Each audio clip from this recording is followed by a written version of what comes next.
Hi, everyone, and welcome to our Wednesday moment of pause from the South Freeport Congregational Church on this March the 16th and our continued journey during this season of Lent.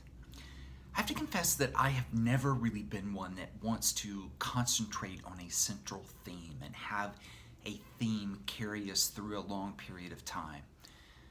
But for whatever reason, this season of Lent finds me really focusing on the concept of journey, and it's really been calling at my heart quite a bit.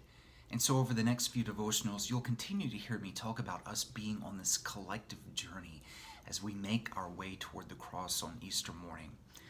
I really love this idea of a journey, and I love that Reverend Sean Patrick, in his sermon on Sunday, talked to us about his and Stephen's journey that has brought them here to South Freeport Congregational Church.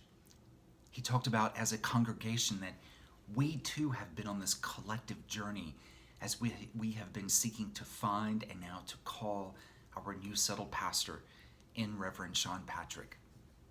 And speaking of journeys, you can probably tell that yes, I am on another journey. Right now, I am coming to you from not far from you, just over in Nashua, New Hampshire, as I'm traveling on business this week, and coming to you from yet another hotel room. Well, when we think about the ideas of journeys, I like to think that all of our lives can be thought of as journeys too. They can feel like one great long journey, a journey that comes with its ups and downs.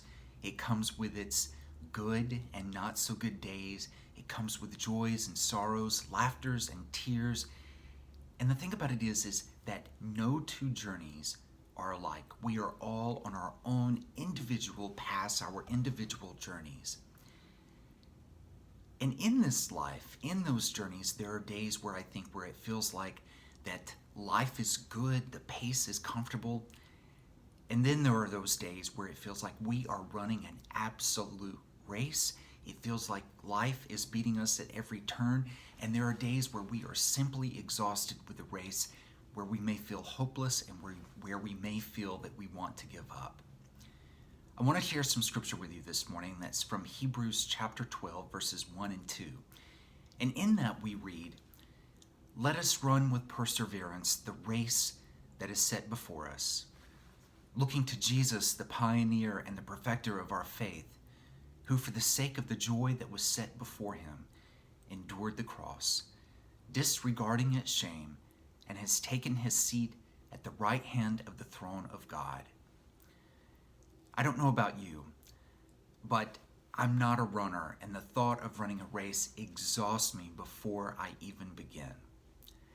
But there's something about races that I've seen that really encourages me. Have you ever seen the tail end of a race? Maybe you've seen it on the news where this massive race with thousands of people is taking place. And suddenly you see a runner that is really struggling with exhaustion to make it across the finish line. Or there's a runner that trips and falls not far from the finish line and is having trouble getting up.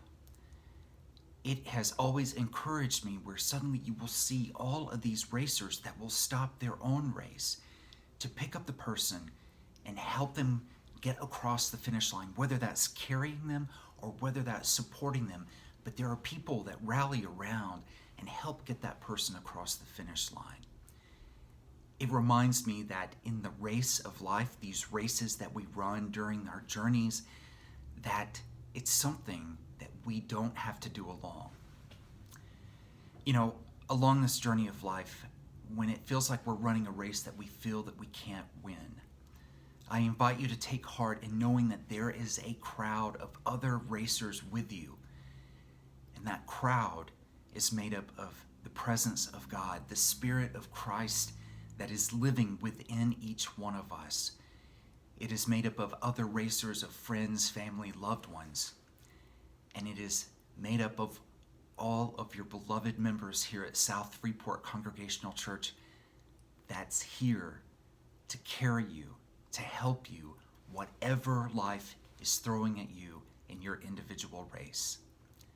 It is my prayer that every one of us, that may our eyes be centered on the cross in our Lenten journeys, and may our hearts be comforted in knowing that we never run the race alone. God bless you and God keep you, and Godspeed.